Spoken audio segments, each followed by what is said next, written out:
Apex 2026 is an action and thriller film based in Australia, and it's an escape movie, meaning that an apeshit, hell-bent, merciless person is on a mission to hunt somebody down. So the whole movie is one big fucking arduous exercise.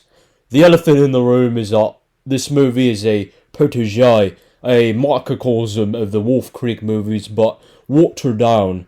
So the movie is definitely not a horror film. Not that it's formally classified as horror or anything, but it's vacillating on the horror prospect. There are only a few characters and the wildlife in Australia, so that's all you should expect. The whole concept is primitive. The opening scene is based in Norway to provide context that Sasha, played by Charlize Theron, is climbing this massive fucking ice wall with her husband, but her husband is struck by a bloody boulder and dies. So the movie is just far out, a bit of a stretch done indiscriminately for the sake of the plot and to create a movie making more shekels with having two high profile actors, in this case, in this movie, the two high profile actors being Taron Egerton and Charlize Theron. So now, 5 months later, Sasha is out in the outback in Australia on a solo trip, a rock climbing fiend she is, intending to spread her husband's ashes at a lavish national park. Now she encounters a bloke named Ben, played by Taron Egerton, and who's both at a petrol station, and provides her with some directions to a secluded campsite, which in retrospect is how Ben booby traps her and he's trying to seduce her. Now she just benignly drives off. So the movie progresses. Sasha gets settled at the campsite, and the next morning she encounters Ben yet again. You're not gonna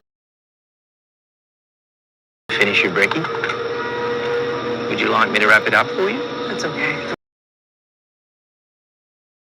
Sasha is starting to get increasingly uncomfortable by his presence and tells him she's going to leave, and she has this leery impression of trepidation. He's imminently going to do nefarious things, and he sees what's crossing through her mind and tells her she's going to have to leg it as far as she can, and he will eventually hunt her down with this bloody crossbow after the electronic funk song ends that he's playing.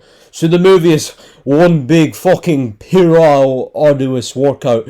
It's one big exercise which, if you have high hopes and grandeur expectations, it's going to be fucking kiboshed. Now, I would have preferred to have the genders reversed, vice versa, unconventionally, have the antagonist, the hell-bent cannibalistic hunter, as a big butch bitch with a cortisol spike, hormonal overload, and subsequently the escapers or escapee would be a bloke or two blokes escaping from a big butch bitch, since there is limited realism with this concept to begin with. So just have it go full on unconventionally ludicrous. Kept your phone, of course, but I threw in a few extras to level the playing field. You got the right shoes on? You'll be fine. So look, it's very simple. You've got until the very end of this song to get as far away from you as you can. Okay? Now, to ask the obvious, is this film realistic? Fuck no, it's for the sake of the plot, and because it's a bit of a stretch, it's cheeky and deviates as an aberration from other formulaic escape films. So Ben's got Sasha chained like a slave and takes her to his cave, which there is a river that proceeds down, and it's really majestic, honestly, and it's where he's got corpses hung like a Chinese pork market, lambs to the slaughter, disemboweled limb for limb. Ben reveals he has fangs as teeth and is a fucking cannibal marauding around the forest. Sasha is lagging it out of there and falls into this river and down a fucking waterfall, which has to be at least over 100 feet tall, give or take. Fucking far out. and now they are at the bottom of a ravine, fairly unscathed if you can believe all of that.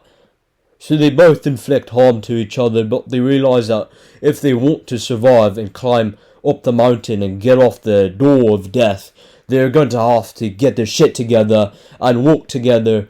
So they are victim bonding, and they are less hostile. It's subterfuge, psychological, manipulative, chicanery, and pure masochism. But the bloke is more severely injured than Sasha, and delirious Sasha convinces him that she's going to climb the several 100-foot jagged mountain and help him.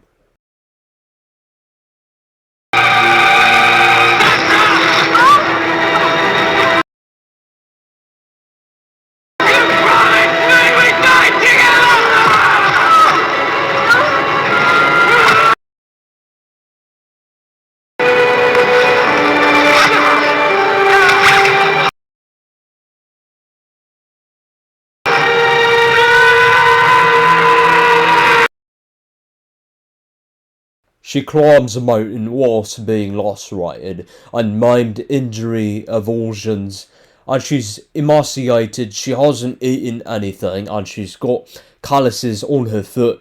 Absolute adrenaline machine. So the realism is definitely a bit of a stretch far out. So it's definitely fucking unrealistic bullshit. You have to be an ironclad leviathan to succeed at such an acute hurdle. She gets about halfway up the mountain and backstabs him, and he's petrified and pissed and knows he's absolutely fucked. There's sword of Damocles hanging over his head, so she decides to pull the plug on the line supporting his harness, and he falls to his death, and he gets impaled on a boulder straight through his guts. So it concludes with a few passerbys who rescue Sasha, and the authorities recover the corpses. Now, after you've watched the whole movie, you've realised you wasted your fucking time drowning into a void of mediocrity, since it's a primitive, formulaic plot that has been rehashed in other movies, so it is despondent and hardly a novel concept.